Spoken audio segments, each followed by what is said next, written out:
विरुद्ध आहार म्हणजे काय?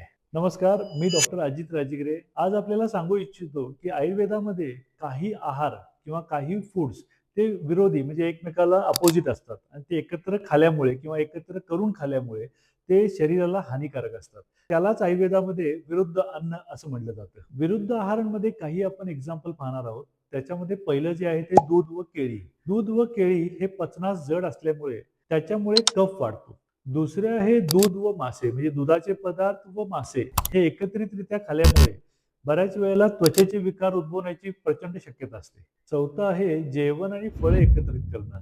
फळं पचायला हलकी असतात आणि त्यामुळं जेवताना जर आपण फळं खाल्ली तर फर्मेंटेशन होण्याचे चान्सेस जास्त असतात. म्हणून हे विरुद्ध आहार टाळावा. आणि पाचवं गरम अन्न व थंड पेय म्हणजे कोल्ड ड्रिंक्स वगैरे. जर आपण गरम अन्नाबरोबर जर थंड पेय घेतले तर आपली अग्नी जी असते ती मंद होते. आपली डायजेस्टिव्ह फायर जी असते ती मंद होते आणि त्याच्यामुळं हे विरुद्ध अन्न मानलं जातं. अशा प्रकारचे हे 5ही सांगितलेले विरुद्ध आहार आपण टाळा आणि आपलं शरीर निरोगी ठेवा. सुसंगत, ताजा, गरम असा आहार घेतल्याने आपलं शरीर चांगलं राहील. लक्षात ठेवा, आहार हेच उत्तम औषध आहे. त्यामुळे अशा प्रकारच्या टिप्स पाहण्यासाठी आमच्या पेजला फॉलो करा आणि सबस्क्राईब करा. थँक धन्यवाद. जय हिंद.